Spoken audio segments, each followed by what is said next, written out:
ሰው ሆኖ ተፈጥሮ እንደ ኤሌን የተቆጠረ ሰው እንዳለ ታውቃላችሁ? በኖረበት ዘመን ያሳያቸው የነበሩት የኩንግፉ ጥበቦቹ ነበሩ ይህን ስያሜ ያሰጡት። ምናልባትም ኩንግፉ የሚለውንና ቻይና ሀገር ውልደቱን ያደረገውን ይህን ራስን የመከላከል ጥበብ ሳነሳ የሰውየውን ስም ቀድማችሁ ገምታችሁት ይሆናል። አዎ ብሩስ ሊ ይባላል። የዚህ ሰው ሰውነት ከምን እንደተገነባ ያጠራጥራል። ካለው የአካል ክብደትና ቁመት ተነስተን ነገሩን ብንመረምረው ብሩስ ሊ ያደረጋቸው ነገሮች ከእርሱ ዕድሜና የሰውነት ክብደት የማይጠበቅ የኃይል ውጤት መሆናቸውን መገንዘብ አይከብደንም። እኒህ ያደረጋቸው ነገሮች ምን ምን ናቸው? በዛሬው ፕሮግራማችንም የምናስቃኛችሁ 10 የተመረጡ የዚህ ድንቅ አርቲስት እውነተኛ ጥበቦችን ነው። ከቴሌቪዥን ስክሪን ውጪ ብሩስ ሊ ምን ይመስላል? አብረውን ይቆዩ። እልፈተ ሕይወቱ 50 ዓመታትን ቢያስቆጥርም እስከ ዛሬ ድረስ የዚህን ሰው ስም በቻይና ብሎም በዓለም አቀፍ የኩንግፉ አክሽን ፊልሞች ላይ ስሙ በቀዳሚነት ይጠቀሳል። በጊዜው የነበሩት ሰዎች የብሩስ ሊን ጥበብ ለማመን የሚከብድ ብለው ይመሰክሩለት ነበር። ከነዚህ ተግባራቶቹ መካከል ብሩስ በሆነ አጋጣሚ 45 ኪሎ የሚመዝነውን አሸዋ የተሞላ የቦክስ መለማመጃ ሻንጣ ሩፐር ሳይድ ኪክ በተባለ የእግር ምት ብቻ ለሁለት ከፍሎ መጣሉ ነበር። ይህን ድርጊት ቆም ብላችሁ ካሰባችሁት ለመሸከም እንኳን የሚከብደውን የቡጢ መለማመጃ በአንድ ምት ብቻ ከፍሎ መጣል በጣም ከፍ ያለ ኃይል የሚጠይቅ መሆኑን መረዳት ትችላላችሁ። ነገሩን አትጠራጠሩ፣ ምክንያቱም ድርጊቱን የዓይን እማኝ ሆኖ የተመለከተው የጊነስ ወርልድ ሪከርድስ ነው። ብሩስ ይህ ለእርሱ ቀላል ነገር ነበር፣ ምክንያቱም ይህ ሰው ለአንድ ተራ ሻንጣ አይቅርና በዘመኑ የነበሩትን የማርሻል አርት መምህራን ሳይቀር በፍልሚያ ሊፈትኑት አይደፍሩም ነበር። ልሞክረው ብለው የተነሱትም መጨረሻቸው ከሽንፈት አላለፈም። ገና በሕፃንነት ዕድሜው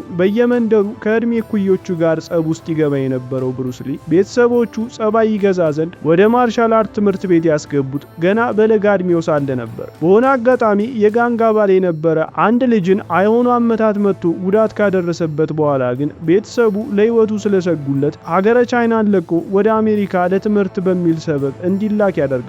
ይህን ጊዜ ነበር ብሩስ የነበረውን የማርሻል አርት ጥበብ በመኖሪያ ቤቱ አጠገብ ለሌሎች ተማሪዎቹ ማስተማሩን የጀመረው። በአሜሪካ ሀገር የራሱን የማርሻል አርት መማሪያ ትምህርት ቤትም እስከ መክፈት ደረጃ ደርሶ ነበር። ዝናው በሀገሩ እየተሰማ ሲመጣ የዚህን ሰው ችሎታ ለመፈተን የፈለጉ አንዳንድ የአሜሪካ ካራቴ መምህራን ወደ ብሩስ ጎራ ማለት ይጀምራሉ። ከነዚህ ሰዎች መካከል ደግሞ ቪክ ሞር የተባለው በጊዜው አቻ ያልተገኘለት አሜሪካዊ የካራቴ ሻምፒዮና ነበር። ፈተናው የነበረው ብሩስ የሚሰነዝራቸውን ቡጢዎች ቪክ ሞር እንዲመክት ነበር። በቪዲዮ የተቀዱ ምስሎች የመሰከሩት እውነታ ግን የዚህ ተቃራኒ ነበር። የብሩስ ፍጥነትና ቅልጥፍና ከቪክ ሞር ጋር ሊወዳደር አልቻለም ነበር። ይህ እንዳያስገርማችሁ፣ ምክንያቱም አሁን የምነግራችሁ የብሩስ ሊ ድርጊት ለማመን ይከብዳችኋል።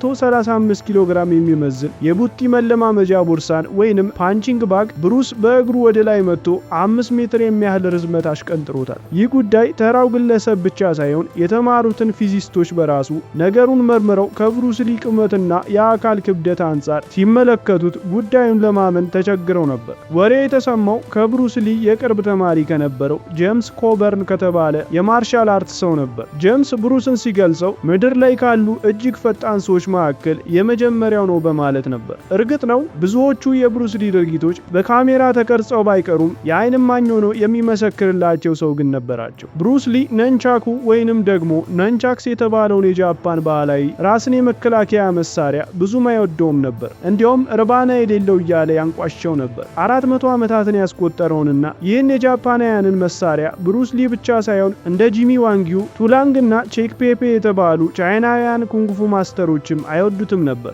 ነገር ግን ዳን ኢናሳንቶ የተባለ የብሩስ የቅርብ ጓደኛ ነንቻክስ መሳሪያን እንዲለማመደው ካሳመነው በኋላ ብሩስ የነንቻክስ መሳሪያ ሊቅ ለመሆን 3 ወራት ብቻ ነበር ያስፈልጉት። ከዚህ በኋላ ግን ነንቻክስ በብሩስ እጅ ሲወናጨፍ የብዙ ዓመታት ልምድ ባለ ሰው የተያዘ ይመስል ነበር። በአጭሩ ብሩስ ሊ የነንቻክስ መሳሪያ ጠበብት ነበር። በሌላ አጋጣሚ ደግሞ ጄሲ ክሎቨር የተባለና የብሩስ ሊ የመጀመሪያው ተማሪ እንደሆነ የሚነገርለት አንድ ሰው እንደ አውሮፓውያን አቆጣጠር በ1994 ዓ.ም ብላክ ቤልት ማጋዚን ላይ ቀርቦ ቃለ መጠይቅ ሲሰጥ ስለ ብሩስ አንድ ነገር ተናግሮ ነበር። ነገሩ ኤዲሰን ቴክኒካል ስኩል ውስጥ ነበር የጀመረው። ብሩስ የኩንግፉ ያልተጋነነና አእምሮን መሰረት ያደረገ ስልት የአሜሪካን የካራቴ ስታይል እንደሚበልጠው ከዮይቺ ናካቺ ከተባለ ካራቴ አርቲስት ጋር እየተከራከረ ነበር። ዮይቺ ብሩስ ሊን ነፃ ፍልሚያ እንዲያደርጉ ብዙ ጊዜ ቢጠይቀውም ብሩስ ሊ ግን ነገሩን ችላ ብሎት ነበር። በስተመጨረሻ ግን ጉትጎታው ስለበዛበት ብሩስ ዮይቺን በፍልሚያ ለመግጠም ይስማማል። ፍልሚያው የተካሄደው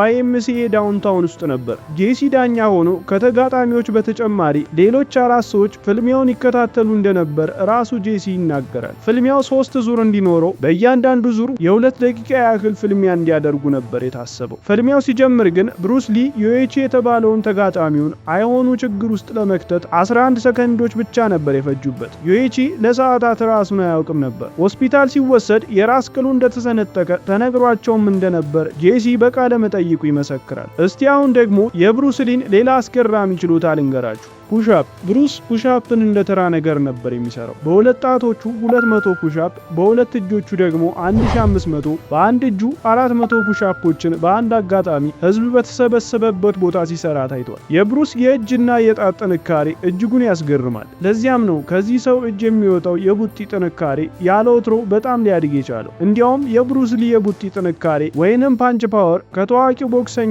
መሐመድ አሊ ጋር ተመሳሳይ እንደሆነ ብዙ ተመራማሪዎች መስክረዋል። ሁለት የተለያየ የሰውነት ግዝፈትና ክብደት ያላቸው ሰዎች የሚወረውሩት ቡጢ ግን አንድ አይነት ኃይል ነበር የነበረው። ብሩስ 59 ኪሎ፣ አሊ ደግሞ 118 ኪሎ ነበር የሚመዝኑት። ዳይሬክተር ሮበርት ክላውስ ኢንተር ዘ ድራጎን የሚለውን ፊልም ከብሩስ ሊ ጋር አንድ ላይ ሆኖ ሲቀርጽ በሆነ አጋጣሚ ብሩስ ሊ አሊን በፍልሚያ ተጋጥሞ ማሸነፍ እንደማይችልና እንዲያውም ከትሬኒንግ በኋላ ወደ ቤት ገብቼ የአሊን የቦክስ ፍልሚያ እመለከታለሁ ነበር ያለው። የአሊን የግራ አጣጣልና ከባህላዊ የማርሻል አርት ጥበብ በዘለለ የሌላውን ዓለም የስፖርት ጥበብ ለመማር የነበረው ጉጉት ያሳየ ንግግር ነበር። እስቲ የብሩስን ችሎታ ቆም ብለን እናስበውና ከመሐመድ አሊ ጋር በምናባችን እናጋጥመው። ማን የሚያሸንፍ ይመስላችኋል? ሐሳባችሁን በኮሜንት ሴክሽን ያስቀምጡልን። ነገር ግን የብሩስን ችሎታ የሚመሰክሩለት ከስራው በዘለለ ብዙ የስፖርት ሊቆች ነበሩ። ቻክ ኖሪስ የተባለው አሜሪካዊ የቴኳንዶ መምህር በጊዜው የሚደፍረው የሌለ የቴኳንዶ ሻምፒዮና ነበር። በቴኳንዶ ታሪክ 8ኛ ዲግሪ ጥቁር ቤልት የነበረው ብቸኛ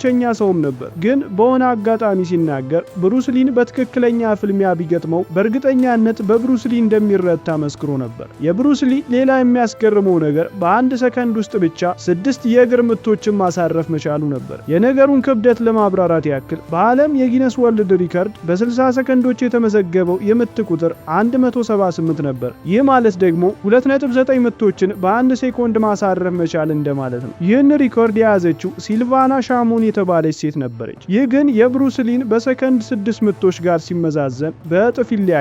ብሩስ ሊ እዚህ ጥንካሬና ቅልጥፍና ላይ ዝም ብሎ አልደረሰም። የእርሱን የህይወት ታሪክ የጻፈለት አሜሪካዊ ባዮግራፈር ማቲው ፓውሊ ብሩስ ሊ በጊዜው ከነበሩት የማርሻል አርት ስፖርተኞች በልዩነት ዘመናዊ የሆነ የልምምድ ስልት የነበረ ሰው እንደነበር ይናገራል።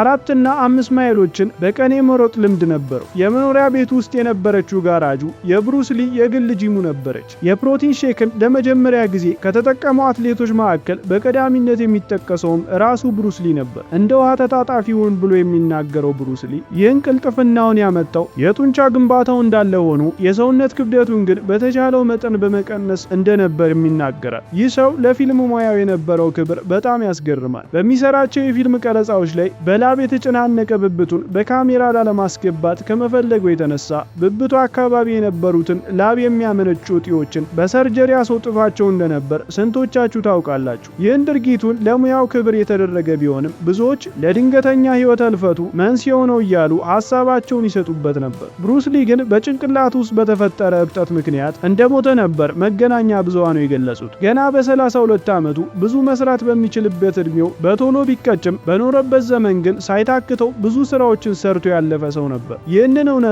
ባለቤቱ የነበረችው ሊንዳ ሊ ካድዌል ትመሰክራለች። ብሩስ የሚኖረውን ትርፍ ጊዜ ያለ ስራ አያሳልፍም። ሁልጊዜም አዲስ ነገር ለመማር ዝግጁ ነው። ቲቪ ሲመለከት እንኳን የእጅ ማጠንከሪያ ማሽን ጨብጦ ነበር በማለት ትናገራለች። ይህ ሁሉ የአካል ብቃትና የሙያ ክብር የብሩስ ሊን አይበገሬ ማንነት ለዓለም ህዝብ አሳውቋል። ስሙንም በዓለም የፊልምና የማርሻል አርት ታሪክ በማይጠፋ ቀለም ጽፎት አልፏል። ለዛሬ ያሰናዳነው ፕሮግራም ይህን ይመስል ነበር። እንደወደዳችሁት ተስፋ እናደርጋለን። ቪዲዮውን ከተመቻችሁ ላይክ ያድርጉት። በሌላ ዝግጅት እስከምንገናኝ ግን ሰላም ሁኑ።